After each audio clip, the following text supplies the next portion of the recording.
If you keep up with the Geometry Dash community, you might have noticed this one phrase that shows up all over social media. How is this even Geometry Dash? And it's a fair question.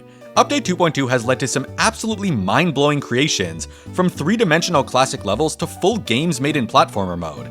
And that second one has led to even more comments, like Geometry Dash is a game engine. In the past 2 years, we've seen everything from roguelikes to deck builders to recreations of Steam games, and more recently Steam games that recreate levels. And the starting point for all of it is this goofy little level editor. Look, I gave this guy a little propeller hat. Now, this got me thinking. Calling the editor a game engine is a pretty easy joke to make, but has anyone stopped to think about if it actually is one? What even is a game engine? Why do people compare Geometry Dash to one? And what can we take away from that? This is a topic I'm very passionate about, so whether you like it or not, let's talk about it. First and foremost, if we're gonna call Geometry Dash a game engine, we should probably define what that is. There's no perfect definition, but in general, a game engine is any software or tool that makes it easier to make games. This ranges from handling inputs and rendering images all the way up to simulating 3D physics and lighting, and they all come with their own pros and cons. A big engine like Unity is good for more complex worlds, but leads to high file sizes and memory usage, and something like Scratch has a really intuitive interface for beginners, but has huge limitations that just don't exist in standard engines. In my mind, if you can make a game in it without sacrificing your core ideas, it's probably a game engine. But here's the catch. RobTop, the creator of Geometry Dash, isn't using some special app that lets you drag things around and tweak values. The game is made with Cocos 2DX, which is literally just code. There's no fancy editor here. RobTop is completely raw-dogging C++ code. And yet, Cocos still has all the core features for game development. To put something on the screen, it only takes a couple of lines and immediately supports many different actions. And that's great for RobTop, but just because he programmed the editor with Cocos, that doesn't mean we can run any code we want in it, because that would just be geode. Instead, we're given a very small set of pre-programmed features, and the rest is for us to solve. In the earlier versions of Geometry Dash, like up to 1.9, there just wasn't enough of these features to call the editor a game engine. Unless your game involves a cube that slides right and jumps over spikes. There was practically no control over the game's behavior, but like, at least you could make these funny bubble letters. When Update 2.0 came around, we got the ability to move and fade groups of objects. They were meant to be used for gameplay and effects, but you could move stuff at the same speed as the player to make a sort of interface, or only make these triggers activate when the player jumps. This alone was enough for people to make little animations in the editor, or give the illusion of a custom game by just pasting some art on top of the player. There were some semi-original games, but they were kind of primitive, like Dorabay Quiz using 2-player mode to let you pick between options, or moving obstacles 2 shifting the level forward while the second player is holding. Trying to define a game is a whole other rabbit hole, but for the sake of the video, I'm gonna say it's anything with a clear objective that plays differently than classic GD, and levels like these definitely fit that. But we can't talk about 2.0 without bringing up Sir Punch's Alter Game series, which is where people really started to question if this was even Geometry Dash. In retrospect, the way these games worked were pretty simple, especially when you peek at the hitboxes to see what's going on behind the scenes. But at the time, these levels really highlighted the editor's potential, and showed that with the right mindset, you could combine simple 2.0 features to make something much greater. Or, you could wait until Update 2.1, which is what really changed everything. We got touch triggers to detect input, pickup triggers to store information, collision blocks to detect when 2 of anything you want touches, and it didn't take long for people to see the opportunity and start making some games.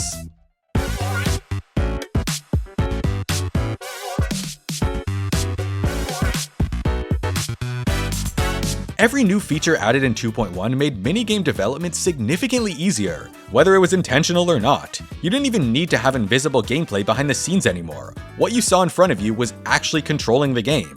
Of course, there were still some pretty big constraints. GD levels always end after a specific amount of time, so timers had to be incorporated into minigames to prevent players from beating them by simply waiting. And since GD only allows up to 2 players in one level, you only have 2 buttons to take input from.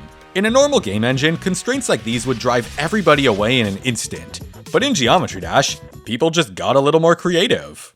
Take, for example, MasterGame by Sir Punch. On top of being a full RPG game with a storyline and enemies, it also uses some really clever tactics for the things it can't control. The game lets you move in 4 directions by making one button move forward and the other rotate the direction. It's not a perfect system, but enough to make the level feel comfortably playable. As for the time limit on levels, well, there's saving. By typing in a password at the start of the level, you can pick up exactly where you left off, or skip directly to the final boss if you hate fun. This is actually the exact system that many old video games would use since they didn't have a way to store information. I'd be here forever if I tried to list off all the notable games made in 2.1, but just know that there were hundreds of them. I even recreated a couple games myself, like the Impossible Quiz and Rhythm Doctor, which 5 years later, I'm now part of the dev team for the actual game. Bit of a plug, but we just left early access this month and I highly recommend you check it out on Steam. In my opinion, it's a pretty good game. I helped with a lot of the level decorating and editor features. Anyways, this was back when recreating games was kinda cool, but I still wish I was a little more original because copying someone else's work doesn't do you much good. By the end of 2.1, we basically had full platformer games like Floating Outskirts by YoReed, who you may know is the creator of other 2.1 minigames like Falling Maze. These were so impressive, but respectfully, the controls kind of sucked. One button to go left, one button to go right, and press both at the same time to jump. It's nothing you couldn't master, but for every person that did, 100 people were driven away. If only Geometry Dash gave us some kind of platformer mode. Update 2.2 demolished every restriction that would realistically turn someone away from developing a fully fledged video game inside the Geometry Dash level editor. The built-in platformer mode didn't just give people a full platformer engine to work with, it also removed the time limit from levels and gave creators up to 6 inputs to use. And that doesn't even include the truckload of free pixel art, extremely intuitive particle editor, an endless library of sound effects, and pages of new triggers, like this gradient trigger that draws a shape between 3 or 4 points. And if you could draw primitives like these, you can render 3D graphics. Please go watch Nemo's video on how he made 3depth, it's very cool. I don't want this video to just be me glazing my favorite games made in 2.2, but I do want to touch on some mythic levels, which is the highest honor a level in this game can get. Dead God Cult by Soverney is a fully original deck builder roguelike with tons of replayability and an original soundtrack. Basically, you need to plan your deck and play cards strategically to maximize the number of points you earn each round, while also gaining faith to play even more cards. It's brilliant, it's amazing, and I would pay big bucks to have this on Steam so I could control it with a mouse instead of the keyboard. I could say more, but instead I'll just drop my full review from Vibrant's Discord server. Terminus by Moistened Egg is a shoot-'em-up bullet hell game where you blast enemies and choose an upgrade after each wave. When a game has a 3 upgrade screen like this, you know it's gonna be a banger. The whole thing is surprisingly well balanced with lots of interesting synergies between upgrades, but they'll only get you places if you actually dodge. Labyrinth by Tricipital looks like a normal platformer level, until you realize it's actually Spelunky because the entire map is randomly generated and changes every attempt. There's items, shops, secrets, upgrades, and 4 different floors to survive. And if you die once, you lose everything. It's an extreme demon where none of the sections are too difficult, but there's tons of room for careless mistakes. And even though it looks like Geometry Dash, it plays like a completely different game. And lastly, there's Quarion by Zejoant, which I've spoken about in the past, and it's also the only one of these 4 games that isn't a roguelike.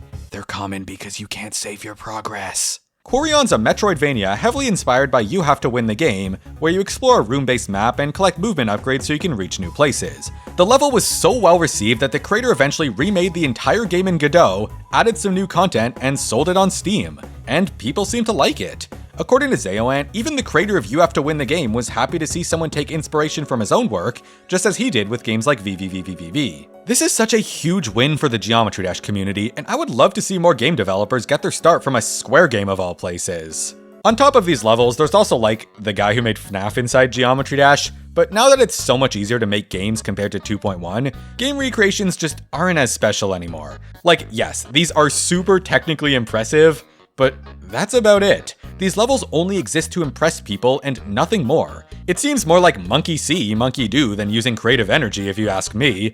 Like I always say, if you're going to recreate something, please contribute something original to it, and make sure you have permission if you think it's necessary.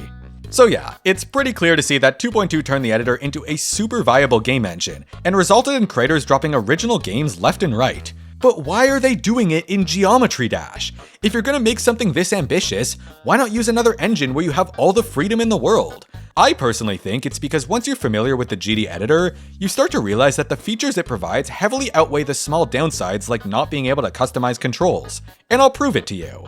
Here's a little shooter game that I made in the editor in about 30 minutes. First I set up the camera and player position, then I used event triggers to detect your input and rotate this arrow around you. Then I stored some bullets off screen and made jumping teleport one to your position and move it in the direction of the arrow. Since you can't create objects out of thin air, you can technically only have 10 bullets on screen before they start getting recycled, but there's a cooldown so you'd never notice it. Then I set up some enemies using the same method and made them continuously spawn from random positions. The target mode on a move trigger actually picks a random object in the group, so that made it really easy to set up.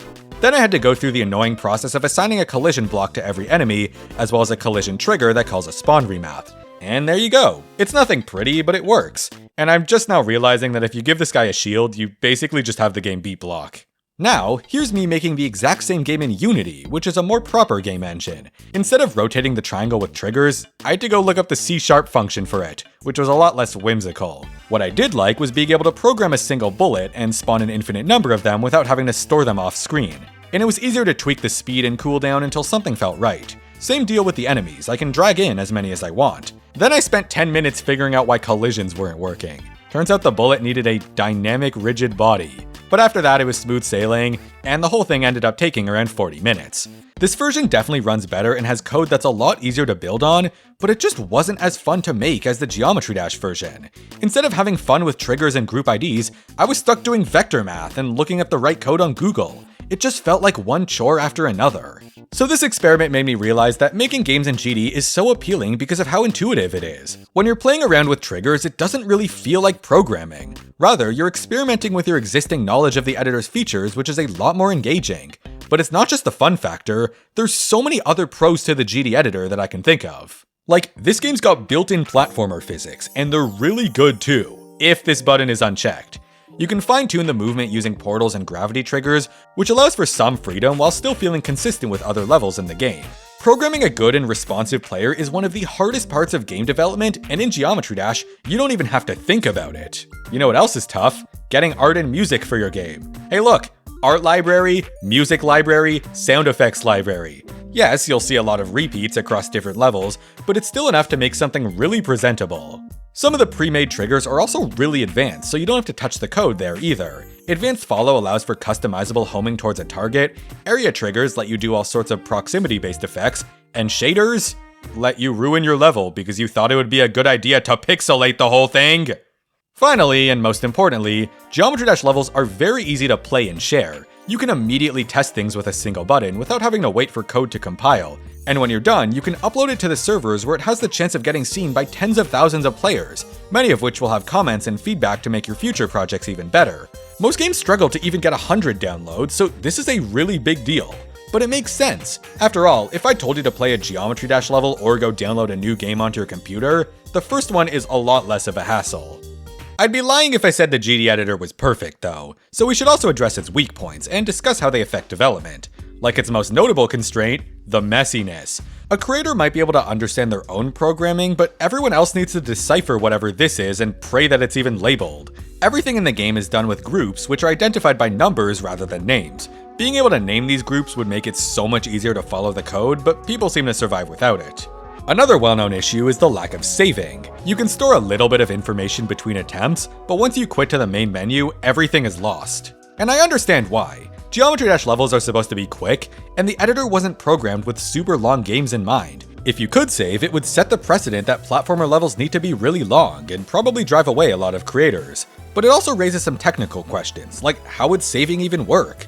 When you respawn at a checkpoint, think of everything the game needs to remember. Your position, which triggers have run, which ones are currently running, and it all needs to be stored in a file somewhere. It would be convenient, but it takes up a lot of space and would break as soon as the level gets updated. The other approach would be saving the item IDs, which is a list of integers you can set and modify inside the level. It's a lot more work for the creator, but technically doable.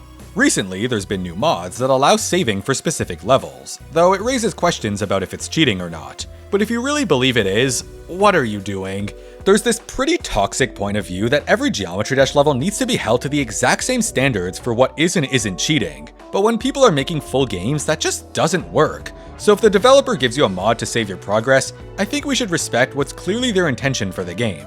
Another drawback with the level editor is, again, the lack of controls. You get 3 buttons on the right and 3 buttons on the left. Generally, one side controls movement and the other is for whatever extra actions you want. It's a lot better than 2.1, but far from perfect. Do I think creators should be able to use any button on the keyboard? No, it would make every level inconsistent. Someone might bind their attack button to Z in one level while a different one might use, I don't know, Q. And it would be pretty bad for mobile players. At the very least, just give us the down button so we have 2 more actions to work with. I mentioned earlier that the player has really good physics for game development, but unfortunately, that's the only object to have physics. If you want other objects to obey gravity, you have to fake it yourself. Still, that hasn't stopped people from making things like this car, a recreation of the player, and this whole physics engine that was made in 2.1. So if it's solvable with some clever programming, maybe it's not a constraint at all. But I can't say the same about this editor having no prefabs. We shouldn't expect it in a game like Geometry Dash, but it would still be so nice to have. Basically, a prefab is a reusable object with some built-in behavior. Consider a Goomba from Mario, which just walks back and forth until you stomp it. It's easy enough to make one in Geometry Dash, but if you wanted to place multiple, you have to copy and paste the art and triggers for each individual one. It's very different from traditional programming where you code it once and plop them in wherever you want. And this is made even more difficult by the fact that objects can't be created or destroyed. If you want to make an enemy that shoots bullets, you need to store all its ammo off screen and keep recycling it. It's not like you can create new ones out of thin air and delete them when you're done. Finally, making art for the level can be difficult because you can't import images and it's hard to go back and change things later. When you do make something fancy, it takes up thousands of objects and lags people's devices. But this is the one constraint that I hope never gets removed, because once people can import custom art into this game, nothing will be impressive anymore. It'll be easier than ever to steal other people's work and make really fancy looking levels with minimal effort. The vast majority of Geometry Dash's magic comes from building stuff with the existing objects, and for a community that judges levels based on their visuals, getting rid of this would spiral everything into chaos. There's some other issues I could touch on, like having to manually stop triggers when you don't need them anymore, and start positions being really annoying. But it's pretty clear that none of these problems have stopped anybody from making amazing things. Because it's these limitations that are exactly what make people's games so impressive, even if it's far from a perfect engine.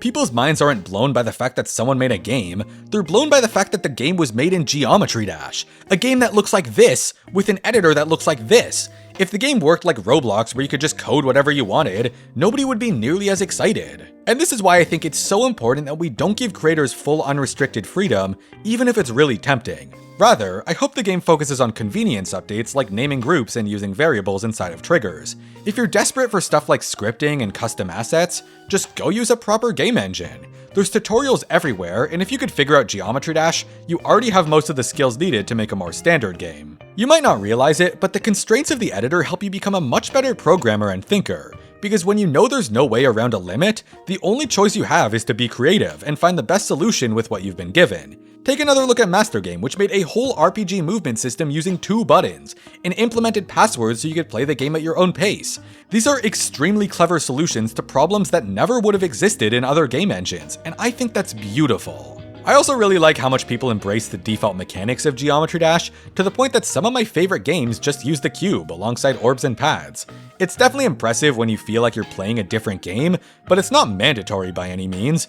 In fact, I'd argue that GD is the perfect place to experiment with novel gameplay ideas before deciding if you want to expand on them elsewhere. Because in the editor, you can skip the setup and jump right into programming them. There's levels out there that look ordinary, but have ideas that are probably good enough to win entire game jams. So what's the conclusion to all of this? I don't know. Geometry Dash is a game engine and I think we should appreciate it more instead of using it as a punchline. And I guess it's also an art program, and an animation software, and a motion graphics tool. It's pretty incredible when you think about it, especially when it was all a byproduct of trying to make a good editor for a game where you jump over spikes. I'm just happy to see how much GD inspires people to make their own games and learn to program without even realizing it. To me, programming is more about solving problems in your head, so whether you're converting that to code or Geometry Dash triggers, it's still the same mindset. And the best part is that it's all done out of love. It's not like people are trying to earn money by making huge games in the editor. Creators just want to see how far they can push Geometry Dash, and more importantly, express themselves in a way that gives players a super fun experience. So if you're a creator, thank you for making cool stuff in this game for the fun of it. And if you're not, go give it a try. It might not be perfect, but you'll definitely learn things along the way. And best of all, you can make whatever you want. Look, I updated my game so you play as Rattledash now. If I can do this, I'm sure you can as well.